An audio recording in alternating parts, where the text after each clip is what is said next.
Pemirsa, di puncak kejayaannya, Erlangga Hartarto justru memilih mundur dari posisi Ketua Umum Golkar. Sejumlah kalangan menduga ada pihak lain yang berupaya menguasai Golkar dengan cara mendongkel Erlangga. Tanpa tekanan yang maha besar, mustahil Erlangga mundur jelang momen genting pilkada dan transisi pemerintahan. Namun nasi telah menjadi bubur, Golkar telah menunjuk Agus Gumiwang Kartasasmita sebagai PLT Ketua Umum Golkar.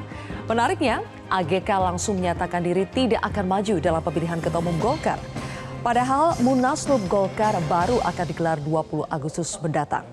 Siapa calon terkuat Ketua Umum Golkar? Benarkah sosok Ketua Umum Golkar berikutnya harus cocok dengan selera penguasa sekarang dan yang akan datang? Inilah kontroversi selengkapnya. Golkar untuk siapa? Bersama saya, Zilvia Iskandar.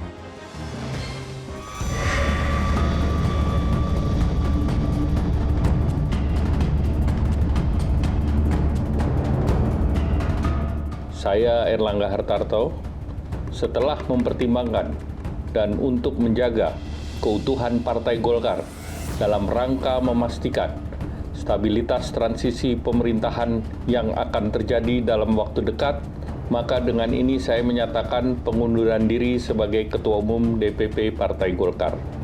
Demokrasi harus kita kawal dan kita kembangkan terus-menerus. Kita harus memastikan bahwa demokrasi kita terus berjalan dari satu generasi ke generasi berikutnya. Urusan Pak Erlangga itu urusan internal partai. Jangan saya mencampuri internal partai. Baik pemirsa, untuk membahasnya sudah hadir 5 narasumber di studio Metro TV. Saya perkenalkan dari sebelah kanan saya ada Wakil Ketua Umum Partai Gerindra, Bang Habibur Rahman. Selamat malam. Selamat malam. Berikutnya ada relawan Projo, Bang Panel Baru. Selamat malam. Malam. Bicara Golkar, sepatunya kuning ya, Bang? Di sebelah nyalek Golkar kemarin. Oh, nyalek Golkar makanya. Oke, di sebelah kiri saya sudah ada politikus PD Perjuangan, Deddy Yervi Sitorus. Bang Deddy, selamat malam. Selamat malam semua. Kemudian juga ada Ketua DPP PKB Mbak Lulu Nur Habidah yang hari ini ungu-ungu semua. Ada apa Mbak Lulu? Semua. Sesuai dengan perasaan hati ya. Iya. Oke, kemudian juga ada Direktur Eksekutif Parameter Politik Indonesia, Adi Prayitno. Selamat malam Mas Adi. Selamat malam. Oke, sebetulnya kita menunggu aktor utama kita pada malam hari ini, yaitu adalah Bang Doli ya, Ahmad Doli Kurnia sebagai Ketua DPP Golkar. Padahal kita hari ini akan bicara Golkar, tapi aktor utamanya belum datang, tapi show must go on. Saya akan tampilkan dulu. Kita sudah tahu bersama, pemirsa, bahwa Golkar sudah menunjuk PLT Ketua Umum Golkar untuk sementara menggantikan Pak Erlangga Hartarto yang mundur, dan sudah dipastikan Agus Gumiwang Kartasasmita ini mengatakan bahwa dirinya tidak akan maju sebagai calon Ketua Umum Golkar pada Munaslup Golkar yang akan digelar 20 Agustus mendatang. Nah, hal ini menyisakan tanda tanya, lalu siapakah kandidat Ketua Umum Golkar menggantikan Erlangga Hartarto? Kita akan bedah.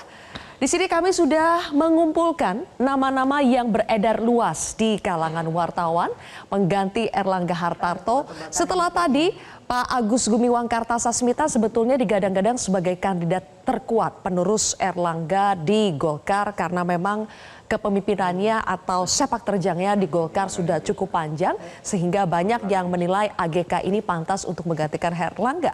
Tapi secara mengejutkan juga tidak lama setelah dirinya ditunjuk sebagai PLT Ketua Umum langsung menyatakan diri tidak akan maju sebagai calon Ketua Umum Golkar pada Munaslup. Berikutnya ada nama Ketua MPR kita, Subambang Susatyo, yang juga selalu masuk dalam bursa Ketua Umum Golkar. Tapi kita belum mendengarkan secara firm, secara tegas apakah Bambang Susatyo kali ini juga akan meramaikan kontestasi pemilihan Ketua Umum Golkar di Munaslup nanti. Berikutnya ada nama yang paling populer sebetulnya digadang-gadang sebagai pengganti Erlangga Hartarto, yaitu Menteri Investasi Bahlil Lahadalia. Selama ini Bahlil dikenal sebagai pembantu Presiden yang sangat dekat dengan Presiden Jokowi, dianggap cocok juga oleh sebagian kalangan untuk menggantikan posisi Erlangga Hartarto karena dekat dengan kekuasaan saat ini dan juga disebut dekat dengan kekuasaan yang akan mendatang, yaitu kepada Pak Prabowo dan juga Gibran Raka Buming Raka. Namun kita belum Pasti juga apakah Bahlil Lahadalia ini akan maju, belum mendengar langsung dari mulut Bahlil, tapi dukungan-dukungan dari internal Partai Golkar sudah berdengung untuk memilih Bahlil ini sebagai Ketua Umum Golkar. Dan berikutnya ada nama lain yang juga santer disebut-sebut, yaitu putra Presiden Jokowi atau Wakil Presiden terpilih kita Gibran Rakabuming Raka, yang memang kalau secara ADART Golkar yang saat ini belum memenuhi syarat untuk maju sebagai calon Ketua Umum Golkar. Tapi kita tidak pernah tahu ya dinamika politik apa saja peraturan yang mungkin bisa saja berubah. Tapi kita akan lihat bagaimana nanti arah pohon beringin ini akan seperti apa. Tinggal sebentar lagi sebetulnya 20 Agustus, jadi tidak terlalu lama. Kalau begitu Mas Adi, saya mulai dulu dari Anda. Sebetulnya Bahlil Lahadalia itu kan lebih dikenal sebagai pembantunya presiden ya. Tapi kenapa nama Bahlil yang paling nyaring terdengar sebagai calon terkuat pengganti Erlangga di posisi Ketua Umum Golkar? Ya, saya kira memang ini kan sesuai dengan bocoran yang sudah dikonsumsi oleh publik secara umum. Bahwa kalau ada pergantian Ketua Umum Golkar dari Pak Erlangga, maka skenarionya itu PLT-nya itu Pak AGK, dan itu terjadi. Tinggal nunggu setelah Pak AGK jadi PLT, ketumnya yang paling kuat adalah Pak Bahlil dan bisa jadi calon tunggal. Nah, nanti kita tunggu apa betul bahwa dalam Munas Golkar yang katanya akan dilaksanakan tanggal 20, Pak Bahlil lah yang kemudian akan dideklarasikan secara terbuka dan nyaris tanpa ada perlawanan apapun. Kenapa Bahlil? Wallahu a'lam bishawab, saya nggak tahu persis ya. Tapi yang jelas memang pengkondisian di internal Golkar ini saya kira luar biasa. Ini bukan Golkar yang sering kita dengar sejak dahulu kala. Biasanya pergantian Ketua Umum Golkar ini selalu melewati satu proses yang cukup luar biasa ya. Ada kegaduhan, ada gonjang-ganjing dan bahkan sangat brutal. Rivalitas internalnya cukup terbuka. Dulu misalnya kita tahu pertarungan antara Akbar Tanjung dengan Pak JK. Setelah itu pertarungan antara Abu Rizal Bakri dengan yang lain seperti Pak Surya Paloh dan seterusnya dan seterusnya. Hari ini suksesi pemilihan Ketua Umum Golkar ini senyap. Ini bukan Golkar ini. Ini rasa-rasanya partai yang baru lahir di mana semua instrumen politiknya tegak lurus pada satu kepentingan politik tertentu. Oleh karena itu saya di berbagai kesempatan saya selalu mengatakan pasti ada kekuatan besar yang cukup luar biasa yang melampaui Golkar, yang melampaui Erlangga Hartarto sehingga dinamika internal Golkar ini sunyi dan senap. Kenapa Pak Bahlil? Saya kira tanda-tanda alamnya sudah kelihatan, Dilvia. Semua elit-elit Golkar per hari ini dulu memang agak sedikit resisten ngasih catatan bahwa Bahlil misalnya dipersoalkan bahwa belum tentu memenuhi kriteria dan syarat untuk nyalon soal kepengurusannya. Tapi belakangan ini elit-elit Golkar mengatakan bahwa per hari ini hanya Pak Bahlil yang paling mungkin untuk menjadi Ketua Umum. Ini yang kemudian kita lihat ini bukan Golkar. Kalau ini terjadi pada partai-partai yang nggak lolos ke parlemen, mungkin ini akan rasional. Sekelas PKB aja bisa gaduh ini kalau soal untuk urusan Ketua Umum, makanya dipercepat ya nggak Mbak? Takut terjadi seperti partai sebelumnya. Mas Adi sempat bilang ada pengkondisian. Pengkondisian oleh siapa? Ya bisa panggilnya di internal partai ataupun di luar eksternal partai. Karena nama-nama yang beredar soal kemungkinan yang masuk struktur komposisi di Golkar itu ada internal, ada eksternal. Yang ditampilkan oleh Zilvia kan ada pihak eksternal ini. Jadi hal-hal yang semacam ini yang dikonsumsi oleh publik selama 3 bulan. Belakangan ini yang kemudian bisa menjelaskan betapa bahwa suksesi pergantian dari Erlangga Hartarto ke calon Ketua Umum yang baru ini relatif kondusif. Karena ada pihak eksternal yang diyakini cukup powerful posisinya dan membuat partai-partai besar seperti Golkar ini nyaris tidak punya opsi-opsi lain selain nama Pak Bahlil yang kemudian mengerucut, menguat dan tinggal nunggu waktu sebenarnya untuk diumumkan. Dan pas sekali aktor utama kita pada malam hari ini, Ketua DPP Partai Golkar, Bang Ahmad Doli Kurnia sudah tiba di studio Metro TV. Bang Doli. Memang kalau aktor utama datangnya belakangan ya. Silakan Bang Doli. Assalamualaikum. Waalaikumsalam. Selamat malam. Oke, Bang Doli, jadi tadi kami sudah menampilkan, boleh ditampilkan lagi teman-teman calon-calon Ketua Umum Partai Golkar yang sudah kita kumpulkan dari beberapa informasi. Nah, Bang Doli, pertanyaannya Bang Doli, tadi kita sudah membahas ya, kenapa Bahlil yang ternyata paling mencuat, padahal kita tahu sudah cukup lama vakum dari kepengurusan di Golkar, lebih terkenal sebagai pembantunya presiden. Tapi kenapa Bahlil yang mencuat? Apakah sudah memenuhi syarat untuk menjadi Ketua Umum Golkar?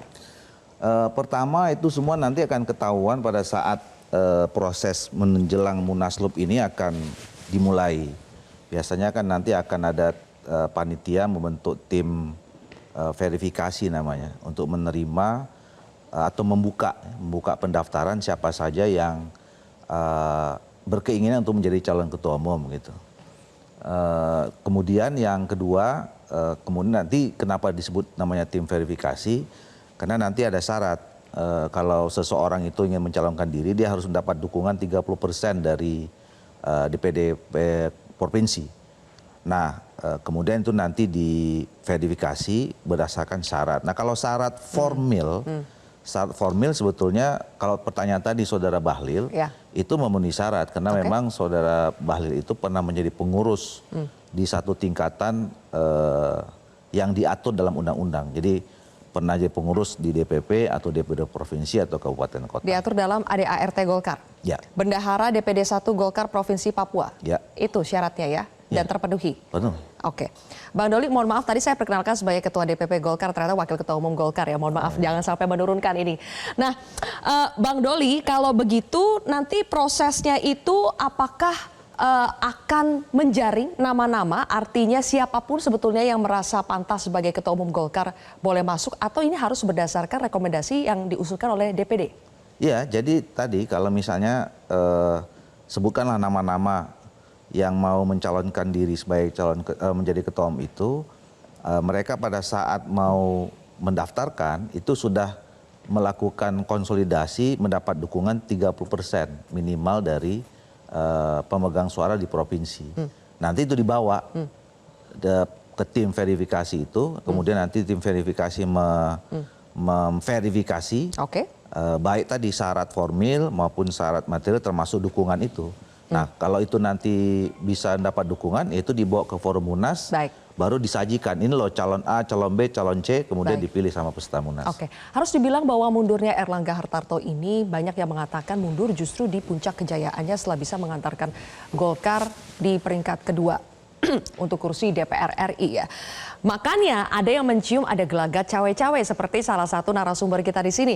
Mbak Lulu, coba ditampilkan bagaimana pernyataan Lulu di media sudah mengatakan bahwa sepertinya ini ada gelagat cawe-cawe pihak eksternal yang memaksa Erlangga mundur. Kenapa Mbak Lulu bilang seperti itu? Saya berharap bukan, jadi begini. Kita ini percaya ya bahwa Golkar ini partai yang sangat-sangat senior dan sangat kuat, sangat mapan. Dia menjadi prototipe lah sebuah partai yang sangat modern dan juga memiliki sebuah tradisi yang itu luar biasa. Itu satu hal, dan saya sejak kecil juga udah mengenal Golkar. Bahkan sebelum ada PKB, kita ketika punya hanya 3 partai politik, pilihan kita ya kalau nggak Golkar, kemudian PDIP, P3, dan kadang-kadang itu selang-seling karena mesin pertama. Nah, ketika kemudian Pak Erlangga membuat keputusan yang sangat mengejutkan, maka pasti normal kalau kemudian bertanya ada apa gitu. Yang pertama menjadi pikiran kita, apakah ada kekuatan eksternal yang bisa memaksa seorang Pak Erlangga yang sangat kuat dengan prestasinya membawa kursi Golkar sedemikian fantastis, lalu juga punya catatan baik karena memenangkan Pak Prabowo ya kan? Dan Golkar sendiri juga akan melakukan Munas, kemudian menyatakan sendiri mengundurkan diri kalau kemudian tidak ada unsur-unsur kekuatan eksternal.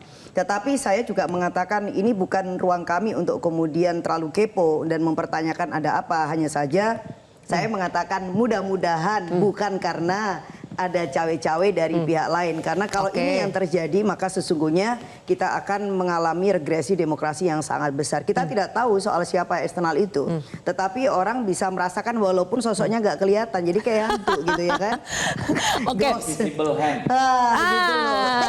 Ngomong-ngomong soal invisible hand, Bang Deddy ini sepertinya tahu siapa. Karena Bang Deddy sudah menyebutkan ada sosok yang mengkudeta Golkar. Ya, dan julukannya Pak Lurah. Kenapa sih lagi-lagi Pak Lurah ya terus yang disebut-sebut, Bang Deddy? Yang nyebut Pak Lurah siapa? Mau kita tampilkan TikToknya Bang Deddy. Hah? Saya kan bilang Lurah Konoha, nah bukan itu, Pak Lurah. iya kenapa Lurah Konoha yang Jadi dibawa-bawa? gini lah, saya nggak tertarik komentarin soal kejadian di Golkar ya, karena kan prosesnya udah lama ya. Kita kan mengikuti pada waktu Golkar dan PAN menyampaikan dukungan kepada Pak Prabowo pada waktu itu. Kan sebelumnya kita udah bersepakat bahwa Golkar akan mendukung Mas Ganjar. Bahkan sudah izin sama Presiden. Tapi kan kemudian penghubung Golkar waktu itu Pak Mekeng ya, lalu cerita, kita tanya kenapa tiba-tiba berubah.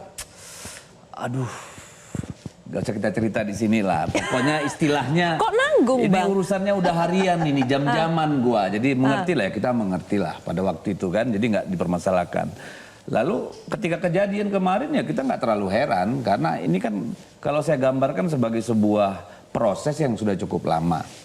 Kita nggak usah pura-pura nggak tahu lah kan. Kalau kita buka media aja banyak pasti kalau kita klik Pak Erlangga pasti ada urusannya dengan kejaksaan, dengan ini, dengan itu kan pasti muncul. Tapi kan Pak Erlangga sangat loyal loh sama Pak Lurah tadi, ya Saya kan bukan lurah, masa nanyanya ke saya. Jadi ada proses. Kalau saya sih mengatakan ini kenapa tidak mengejutkan bagi masyarakat, tidak mengejutkan juga bagi Golkar? Karena pertama memang Golkar kan sudah punya apa namanya antibodi yang kuat ya. Imun, Ketika ada virus masuk dengan cepat bisa menyembuhkan diri. Itu yang kita lihat. Tapi persoalan yang paling besar menurut saya ini kan ada pada bangsa kita. Sadar atau tidak sadar, kita tengah dicengkram oleh virus apa namanya otoritarianisme, populis yang masuk melalui penguasaan kelembagaan-kelembagaan dan mekanisme-mekanisme demokrasi. Ini metode bukan metode baru, digunakan oleh Putin, digunakan oleh Chavez, digunakan oleh banyak kepala negara yang dulunya populis dan menjelma menjadi otoritarian. Itu sedang terjadi. Nah, dalam kenapa dia bisa menguasai kelembagaan dan ini melalui mekanisme demokrasi karena apa ya? Yang paling utama banyak yang bisa dipertukarkan. Ketika Anda seorang penguasa sudah menguasai kelembagaan, apakah itu aparat penegak hukum, penyelenggara pemilu, apa namanya eksekutif, legislatif, maka tidak ada yang tidak bisa Anda lakukan. Masalah Golkar ini lebih kepada peran penguasa yang sekarang atau penguasa yang akan datang? Nanti ada urusannya itu. Nanti ada urusannya Nanti maksudnya? ada urusannya ya karena dengan penguasa ini baru. adalah power battle. Ya, power struggle ya antara yang sekarang dengan yang akan datang dalam pandangan saya. Ada power battle, ada power Iya struggle dong. antara penguasa yang sekarang dengan penguasa yang akan datang. Bang Habib dan juga Bang Panel, nanti saya minta tanggapannya. Kita jeda dulu, pemirsa. Kontroversi kembali sesaat lagi.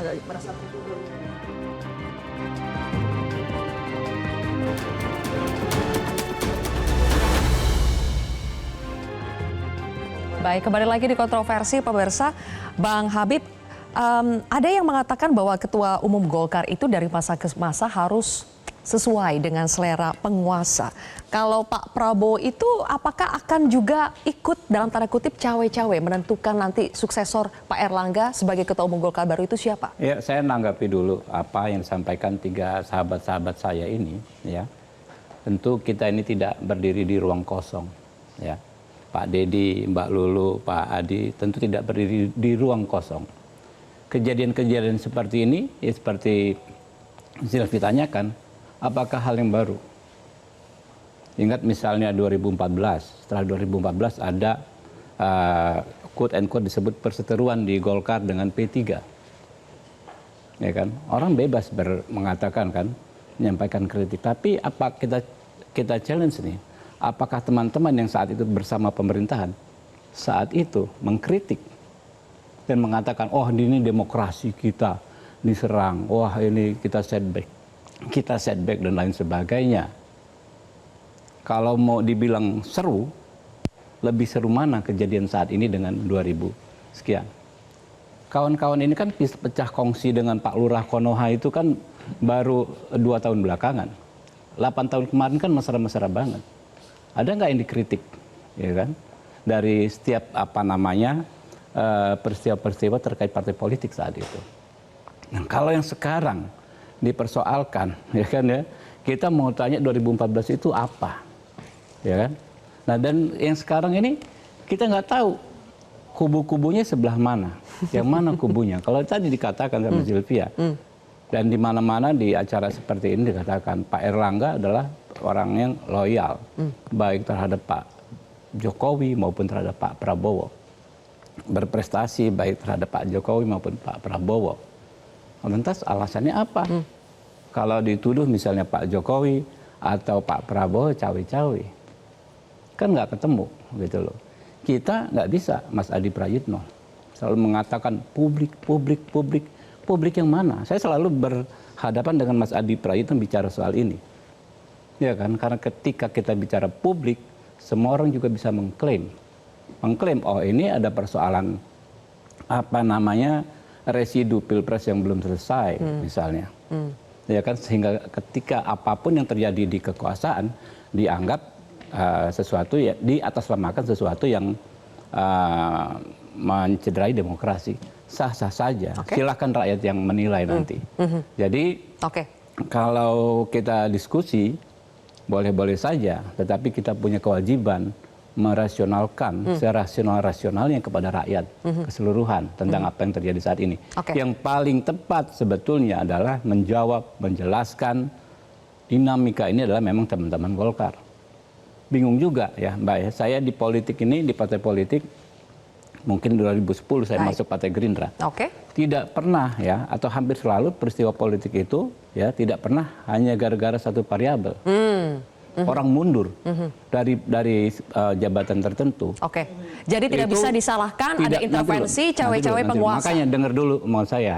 Ya kan, sudah panjang Bang Habib. Ya, makanya peristiwa politik yang terjadi tidak pernah hanya karena satu variabel. Banyak sekali variabel. Kadang-kadang kita nggak sangka ternyata hal itulah yang terjadi. Bisa jadi ini orang takut sendiri dengan bayangan sendiri dan lain sebagainya. Lalu kita sama-sama mengarang versi kita masing-masing. Saya lempar ya. Tidak bisa satu variabel saja, Mas. Ada banyak variabel. Jadi tidak bisa langsung diklaim bahwa ini adalah cawe-cawe dari penguasa. Ya, saya kira begini, persoalan internal partai ini kan sebenarnya terjadi sejak lama. Kalau Bang Deddy Sitorus, kawan-kawan PDIP pasti selalu mengulang persoalan kuda tuli dulu, di mana Orde Baru saat itu sangat mengkooptasi PDIP. Di zaman SBY juga ada perseteruan antara PKB Muhaimin Iskandar dengan Gus Dur. Saat itu penguasa yang kemudian dituduh. Setelah SBY 2014 sampai ke sini, peristiwa politik di internal partai itu kan cukup luar biasa. Kita tahu perseteruan di P3, konflik internal, ada huru-hara, ada dualisme di Golkar, persoalan dukungan politik ke Prabowo dan Pak Jokowi. Saat itu yang dituduh juga adalah kekuasaan politik. Soal upaya pembegalan Partai Demokrat yang dituduh adalah instrumen kekuasaan. Jadi kalau ada per hari ini sesuatu yang tidak lumrah terjadi pada Golkar dikaitkan dengan kekuatan besar, menurut saya itu make sense. Karena yang bisa membuat Pak Erlangga itu mundur, terkesan ikhlas, lillahi ta'ala, itu agak rumit cari argumennya. Pak Erlangga itu adalah ketua umum Golkar, pemenang pileg nomor 2. Nggak ada yang bisa mengintervensi, kecuali kekuatan yang melampaui dirinya. Seorang Menko Perekonomian, ini kan 2 tingkat di bawah presiden dan 1 tingkat di bawah wakil presiden. Siapa yang bisa mengintervensi ini kalau tidak ada kekuatan politik yang besar melampaui Pak Erlangga Hartarto? Itulah yang saya sebut soal kekuatan besar. Nah, kenapa saya menyebut publik? Saya kebetulan kan bekerja dan meneliti pembicaraan publik secara umum di medsos, khususnya di X, selama 3 minggu itu dikonfirmasi dengan 3 bulan seterusnya. Ini terkonfirmasi, oh sepertinya Munaslup itu akan terjadi nih di Golkar. Kenapa? Karena kepentingannya pilkada serentak, soal komposisi kabinet, dan kemudian Golkar menjadi partai yang sangat seksi bagi siapapun untuk dikontrol dan dikendalikan. Itu yang saya sebut. Jadi ada parameternya yang kemudian kita pakai pembicaraan-pembicaraan itu. Apa? Di media online. Yang kedua di X. Yang ketiga di mana? Di TikTok. Yang keempat di mana? Itu di IG. Akhirnya, semua terkonfirmasi secara umum. Jadi saya ada data-data yang sebenarnya kita dijadikan sebagai guidance. Kalau per hari ini tiba-tiba misalnya Monas itu dipercepat, PLT-nya itu kemudian Pak AGK, kemudian Pak Bahlil disebut paling kuat. Itu kan pembicaraan 3 bulan yang lalu, bukan singkat tanggapan dari Bang Habib sebelum ke Bang Pana. Jadi saya kontrario aja. Ya, satu tadi dikatakan menjadi tanda tanya seorang Pak Erlangga yang dikatakan loyal berprestasi, kalau nggak ada kekuatan yang besar untuk membuatnya mundur, justru itulah yang menjadi pertanyaan. Apa pentingnya kekuatan besar tersebut ya meminta Pak Erlangga untuk mundur kalau dia loyal, kalau dia berprestasi? Kalau saya melihat tidak ada perbedaan gradasi kesetiaan, loyalitas, gradasi prestasi, gradasi independensi antara Pak Erlangga misalnya dengan tokoh yang digadang-gadang sekarang Pak Bahlil. Apa perbedaannya? Sama-sama loyal. Kalau kita melihat ya, sama-sama berprestasi, sama-sama independen yang mempertahankan independensi partai. Nggak ada Oke, alasan jadi ini logika bagi lain juga siapapun, ya, yang mungkin make sense juga ya. Kata tadi Mas Adi bilang make sense, Bang Habib juga bilang ini make sense. Bang Panel Barus, coba. Ketika Mas Adi mengatakan bahwa bisa dilihat dari polanya kok dalam setiap pemerintahan, setiap ada dualisme, setiap ada presiden selalu kekuasaan ya dituding di situ. Ada kekuatan politik yang maha besar yang melampaui diri Pak Erlangga yang akhirnya membuat Erlangga seorang menteri berprestasi, seorang ketua umum berprestasi akhirnya mundur. Lagi-lagi kekuasaan. Bagaimana Bang Panel? Ya itu fantasi liarnya Adi Praitno, gitu ya. Dia baca-baca X terus dia berfantasi. Pak Erlangga mundur saya pikir itu murni dinamika internal Partai Golkar. Jadi nggak perlu dilebih-lebihkan, tidak perlu juga dipolitisasi, terus dikait-kaitkan dengan kekuatan besar, dengan lurah, gitu ya. Itu saya lihat fantasi liar aja. Nanti PKB ribut-ribut sama PBNU, fantasi liar lagi, lurah lagi. Nanti ada lagi isu PDI mau diambil alih, fantasi liar lagi, lurah lagi. Nanti ada orang bercerai, lurah lagi kena salah. Ini nggak ada habis-habis ya fantasi-fantasi liar ini, gitu loh. Oke. Jadi saya ingin tegaskan bahwa sisa 2 bulan Pak Jokowi ini, Pak Jokowi fokus melakukan hal-hal yang penting, yang strategis, ya. Nggak ada waktu untuk ngurus-ngurus kayak gitu. Tidak ada waktu untuk ngurus-ngurus itu, Nggak termasuk ada. untuk mengambil alih Pak sebuah Jokowi partai politik, begitu Pak ya? Jokowi fokus bagaimana memperingati 17 di IKN nanti, ya. Oke, Tapi karena ini momen penting, ya. momen penting untuk memastikan keberlanjutan IKN. Oke, tadi Bang Panel IKN itu mengatakan simbol dari transformasi kemajuan bangsa kita, Oke. ya. Oke. Jadi kemajuan bangsa kita ini juga harus dipaksa, menurut saya, sama halnya dengan kemerdekaan Republik Indonesia, di mana kaum muda memaksa Pak Karno untuk segera proklamirkan Oke, kalau begitu. Tadi Jadi satu hal yang kemajuan disebutkan harus oleh Bang Panel adalah ya nanti kalau ada yang PDIP, ada yang mau ngambil alih PDIP itu kayaknya fantasi liar lagi. Ada pernyataan dari Bu Mega kebetulan yang soal ada yang ingin mengambil alih PDI Perjuangan. Coba kita simak bersama. Udah gitu sekarang ada orang mau ngambil pula PDI Perjuangan. Ayo gawat. Gile.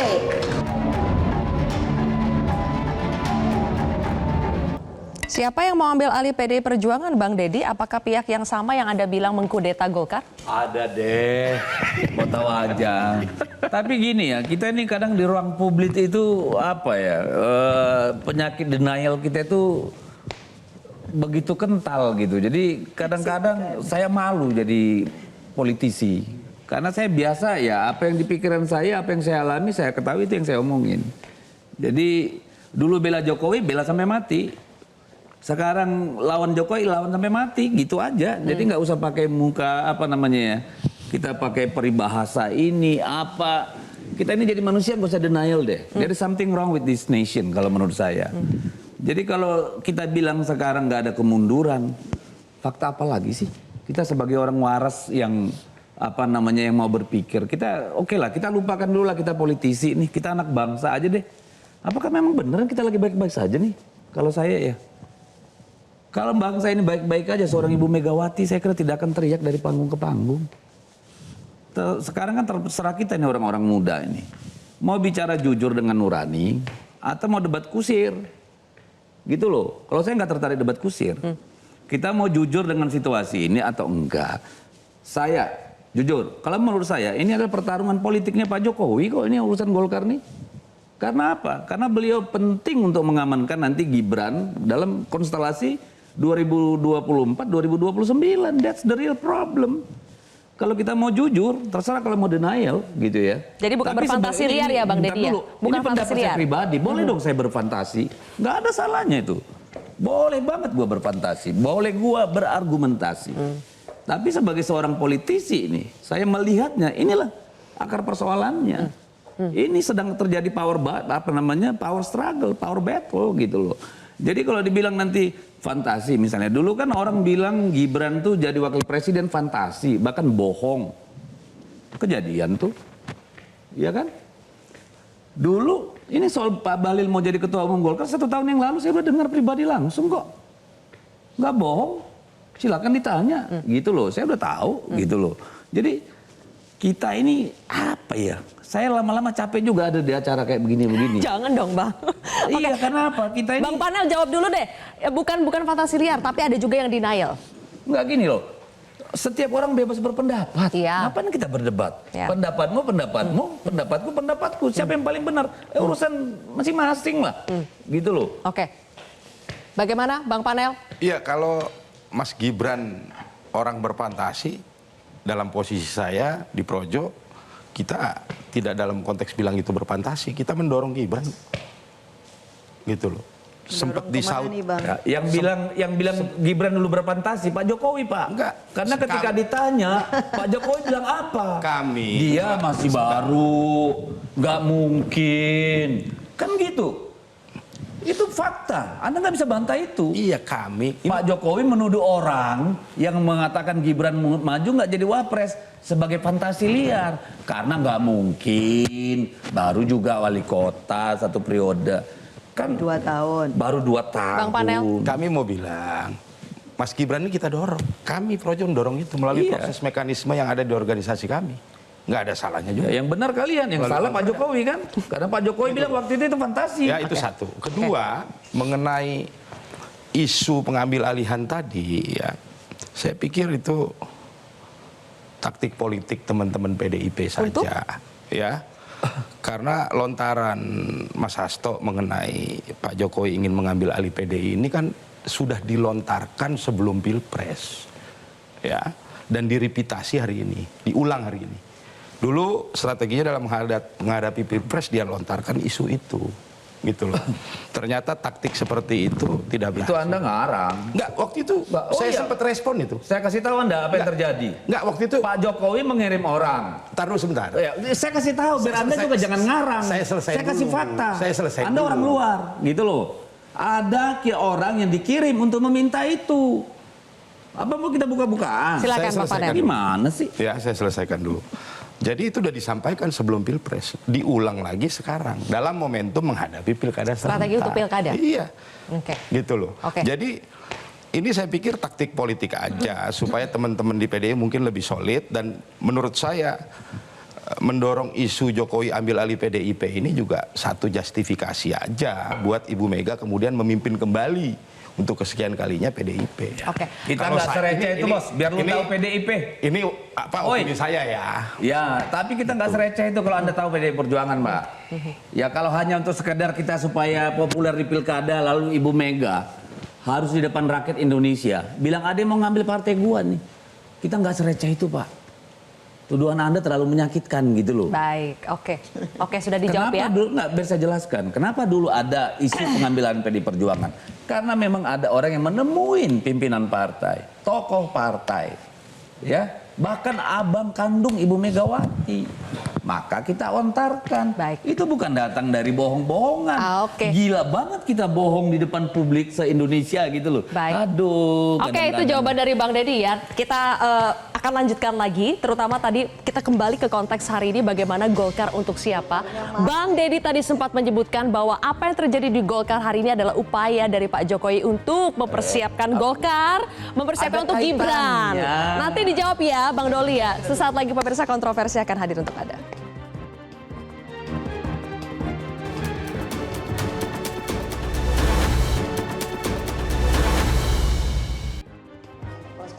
Baik, pemirsa kembali lagi di kontroversi Metro TV. Bang Doli, tadi Bang Deddy mengatakan bahwa ada kaitannya pengunduran diri Pak Erlangga dengan rencana Pak Jokowi untuk bisa membesarkan Gibran, mempersiapkan Gibran punya partai di 2000 hingga 2029. Dan tidak lama setelah itu memang kita lihat ya muncul poster dari Gibran Rakabuming Raka sebagai calon ketua umum Golkar. Ada hubungannya kah Bang Doli?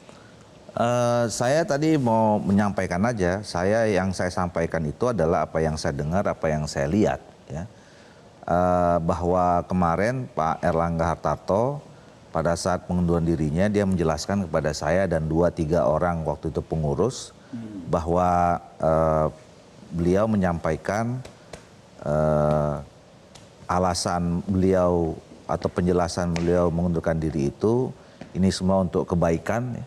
Kebaikan Partai Golkar, kebaikan bangsa negara, kebaikan keluarga dan kebaikan dirinya, gitu. Jadi Cuman sebatas itu saja. Dan kemudian ya partai ini kan ketika seorang ketua umumnya mengundurkan diri, ini kan harus diselamatkan. Karena kita mau membicarakan atau menghadapi agenda-agenda yang sangat dekat, misalnya seperti pilkada gitu. Jadi yang terlintas pada saat itu ya kami harus mempersiapkan. Makanya dalam waktu yang singkat kita kemudian segera melakukan rapat pleno, memilih pelaksana tugas, kemudian di dalam rapat pleno juga menentukan kapan jadwal Munas untuk menentukan siapa yang menjadi ketua umum definitif pengganti Pak Erlangga. Itu yang kami siapkan, dan kemudian semua proses menghadapi agenda politik termasuk pilkada jalan terus gitu. Nah, jadi itu yang saat ini terjadi mulai dari Pak Erlangga mengundurkan diri sampai sekarang. Bahwa ada intervensi, kemudian ada rencana untuk mempersiapkan Gibran men-take over Golkar? Ya sejauh ini kan kami nggak mendengar. Kan itu kan nanti seperti saya katakan tadi, mekanismenya kan mulai dari bagaimana seseorang yang dia adalah bagian dari keluarga Partai Golkar, kemudian paham tentunya syarat untuk menjadi calon ketua umum, kemudian membangun komunikasi dengan ketua-ketua DPD. Nah, ketua DPD itu nanti akan menyampaikan, dan kemudian nanti saya katakan tadi mekanismenya disampaikan kepada tim verifikasi, baru nanti dilihat di situ syarat-syarat yang tadi itu terpenuhi apa tidak gitu. Nah, makanya nanti akan kelihatan pada saat panitia untuk tim verifikasi, kemudian nanti diumumkan, nanti juga diumumkan juga siapa yang mendaftarkan gitu. Oke, baik. Mbak Lulu tadi sempat disinggung ya bagaimana jangan-jangan ini bisa menjadi virus yang menular ke partai-partai lainnya. Tadi di off air kita mengatakan seperti itu. Apakah Mbak Lulu, kan kita tahu juga PKB saat ini sedang menghadapi polemik. Ada kata-kata juga ingin mengambil alih PKB, mengembalikan ke rumahnya begitu ya. Apakah ini apa yang terjadi dengan Golkar terlepas itu dari keinginan Pak Erlangga atau karena intervensi, PKB jadi was-was juga? Kalau PKB nggak was-was sih, karena kita sudah tahu siapa yang menginginkan dan mencoba untuk mengobok-ngobok PKB. Jadi itu bagi kami sih nggak lebih dari makelar-makelar aja gitu. Dan kita tahu persis bagaimana track recordnya mereka. Bagi PKB itu guyonannya seperti ini, Mbak. PKB ini dijaga oleh para aulia. Jadi PKB itu dijaga oleh para malaikat. Jadi siapapun yang punya niat tidak baik kepada PKB pasti rontok. Gitu. Jadi siapapun yang mengganggu kepada PKB, siapapun lah. Jadi kekuatan-kekuatan manapun yang ingin menghancurkan PKB, maka dia yang akan hancur duluan. Itu adalah keyakinan ya bagi kami semuanya, apapun kepercayaan yang kita miliki. Karena PKB itu bukan hanya Muslim, jadi mereka yang juga teman-teman yang Kristiani, yang manapun, yang Buddhis dan sebagainya, mereka percaya kepada satu value yang mengikat kami semuanya gitu, bahwa ini adalah partai yang diberkatin karena memang didirikan oleh orang-orang yang memiliki ketulusan. Nah, kalau kemudian konteks hari ini apa yang terjadi di PKB, ya saya sih sangat berharap dan sangat yakin mudah-mudahan bukan bagian dari apa yang disangkakan oleh banyak pihak terkait dengan rencana-rencana unsur-unsur kekuasaan yang mencoba apakah itu kemudian membegal partai atau apapun lah istilahnya. Karena apa? Satu, PKB mau sangat solid ya. Jadi PKB dalam kondisi yang terbaik hari ini, energinya, kemudian strukturnya, kesolidan dari mulai pusat sampai bawah. Kayak hari ini aja begitu kita mempercepat muktamar itu semua udah bergerak. Jadi yang di kabupaten DPC kemudian DPW mereka langsung kemudian melakukan permusyawaratan untuk menyiapkan muktamar, dan kita semua dalam kondisi terbaik itu. Nah, kalau kemudian orang-orang yang sekarang itu sedang ganggu itu, mau namanya Caipul kah atau kemudian kebetulan posisinya, loh iya kalau itu udah jelas, kalau kita nggak buta ada ngaling-ngaling ya kan.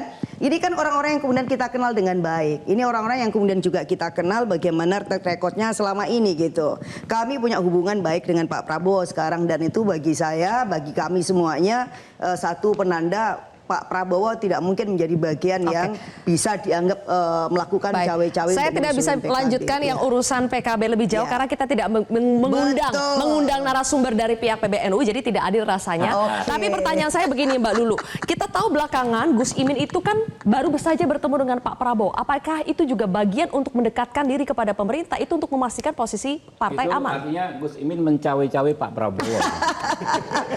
Ya kalau itu iya. Ya, kalau itu inilah saya kira memang kan hubungannya baik. Jangan-jangan Gus Imin mencawi-cawi Partai Gerindra ini. Bagus juga ya saling cawe-mencawe ya, tapi bukan cakwe kan ya. Ya, semua kita memberikan dukungan dan kemarin misalkan di Mukernas bahkan kawan-kawan itu penting memberikan penguatan. Kita pada waktu yang tepat pasti akan mendeklarasikan secara official menjadi bagian dari pemerintah akan datang, dan di muktamar nanti itu yang kemudian akan kita lakukan. Mas Adi, apa syarat buat partai hari ini bisa berada dalam kondisi dalam tanda kutip aman, selamat dalam tanda kutip badai take over? Karena ini kan katanya lagi musim nih, ini mau diambil alih, itu mau diambil alih kan. Supaya selamat apakah harus memang mendekat kepada kekuasaan? Pak Erlangga yang dekat kepada kekuasaan saja akhirnya mundur. Boleh dijawab nanti Mas Adi, kita jeda dulu, pemirsa. Kontroversi kembali sesaat lagi.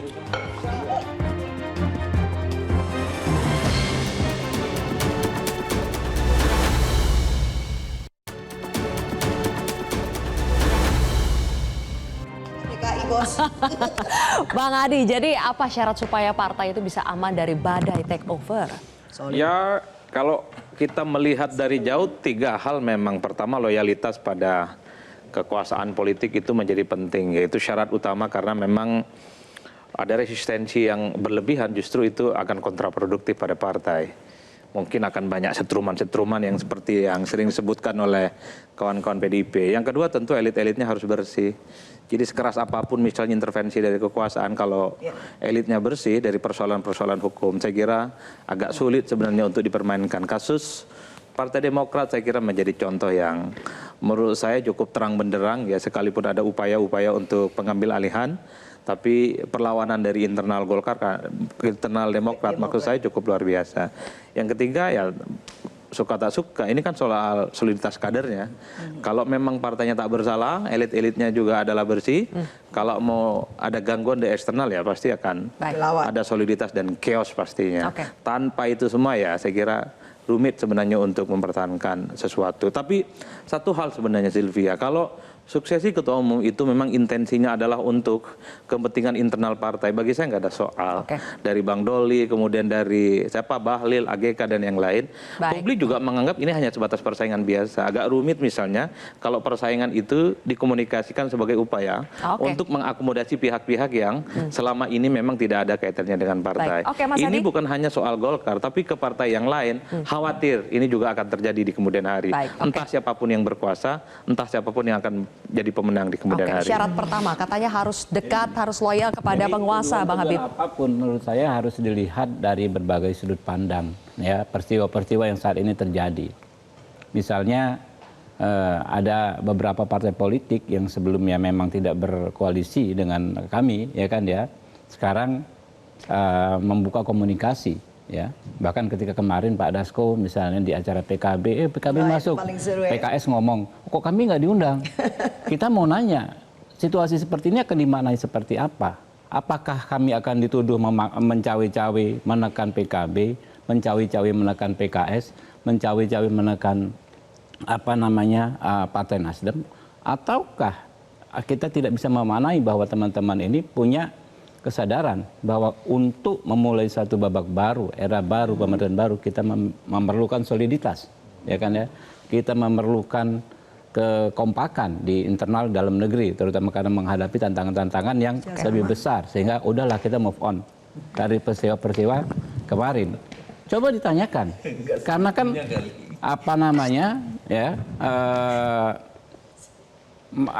terbukanya komunikasi ini kan bukan juga tanpa tanpa respon dari internal koalisi yang ada. Ya kan? Misalnya PKS di dalam ada yang lain kan. Wah, itu kenapa kok disuruh masuk dan lain sebagainya. Ya kan? Apakah ya kan semuanya itu kemudian akan selalu ditimpakan ke penguasa baik yang sekarang maupun yang akan datang. Kalau saya sih lihat sudut pandang yang lain. Ya. Sudut pandang dalam konteks saya berpandangan baik. Teman-teman yang selama ini belum berkoalisi dengan kami tentu punya keinginan yang lebih besar. Sudahlah, kita kalau mau pemilu aja ribut-ribut, setelah pemilu kita konsolidasi lagi sebagai bangsa. Kalau PDIP mau diajak bergabung koalisi, welcome ya, welcome saja Bang Habib ya. Kalau saya melihat apa yang disampaikan ke Pak Prabowo, ya karena bahwa beliau membuka diri terhadap siapapun elemen bangsa ini untuk bersatu bersama-sama. Nah, Sebetulnya kan terbuka, Bang Deddy, supaya Bu Mega tidak dibilang PDIP merasa ditinggal sendirian, terutama dalam konteks pilkada. Kita biasa kok sendirian, tapi kan bukan itu konteksnya. Kalau saya kan melihatnya ini begini, yang kita sedang bicarakan ini apa sih, urusan dapurnya Partai Golkar atau bicara persoalan bangsa ini? Artinya meletakkan Golkar itu dalam perspektif berbangsa. Kalau meletakkan dalam urusan internal Golkar, saya nggak tertarik. Tapi kalau meletakkannya dalam konteks kita berbangsa, itu menarik. Kan itu yang menjadi problem kalau menurut saya. Jadi gini, saya pakai kewarasan aja deh. Seorang ketua umum prestasi panjang, besar, kedudukan bagus, tidak ada konflik internal, tiba-tiba mundur. Lalu pindah dari rumah jabatan Menko, kemudian di akhir sebelum pisah dengan wartawan bilang semoga Tuhan melindungi Partai Golkar. You name it. Come on. Itu aja sih kalau saya. Bang Doli? Semoga Tuhan melindungi Partai Golkar. Dan kita berharap nanti di Munaslup Golkar juga semuanya sebetulnya berjalan dengan lancar tanpa adanya intervensi atau kepentingan yang sebetulnya tidak sesuai dengan kebutuhan Golkar. Kok perlu perlindungan? Itu bait terakhir himne Golkar. Oh. Gitu. Hiduplah golongan karya, semoga Tuhan melindungi. Ya, gitu. Jadi itu sesuatu yang kami nyanyikan dan doa kami. Dan mungkin itu yang mengantarkan Golkar sampai 102 kursi. Karena Tuhan melindungi kami. Gitu. Jadi itu sesuatu yang... Iya kan? Itu dia, gitu. malaikat. Makanya saya bilang di politik itu terjadinya sesuatu itu banyak variabel. Ternyata variabelnya gara-gara himnenya begitu. Gitu kan. Oke, Bang. Jadi ya tentu kami berharap ya mohon doa lagi buat masyarakat Indonesia, dan kemudian kita tetap minta perlindungan Allah Subhanahu wa taala, Tuhan Yang Maha Esa, agar kalau misalnya dia nggak masalah, ini masalah cepat selesai, terus kita melakukan recovery, kita siap lagi menghadapi agenda ke depan termasuk pilkada. Wih, ini kata-kata dari seorang caketum atau calon sekjen ini?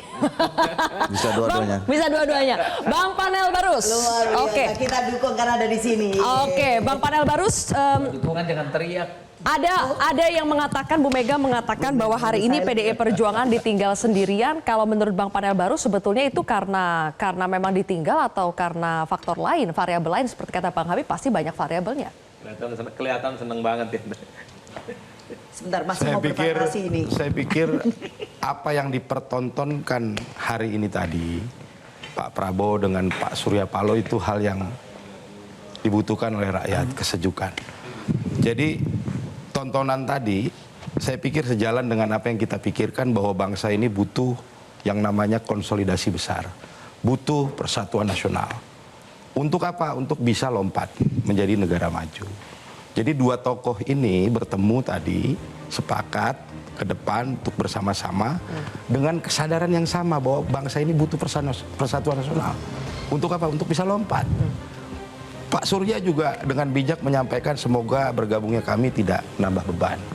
Ini tokoh luar biasa menurut saya dua hal ini. Oh, itu bagus sekali itu kalimatnya. Iya toh. Terakhir Bang Panel, sudah mau habis waktu kita. Terkait dengan pertanyaan saya. Sehingga apakah pertemuan itu harus diikuti oleh pertemuan dengan tokoh-tokoh lain juga? Iya, dalam menjaga kualitas demokrasi, check and balance tetap butuh.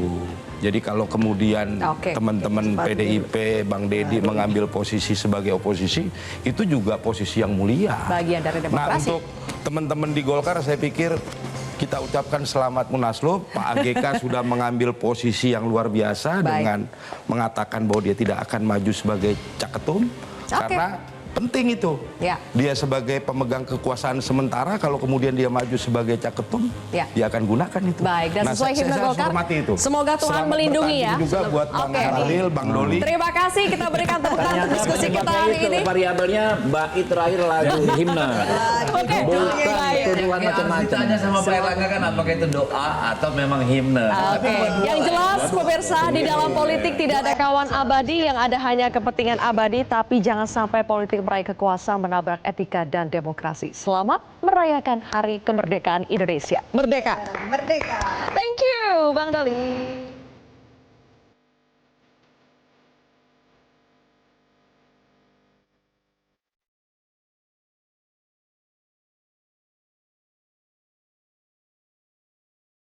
Metro TV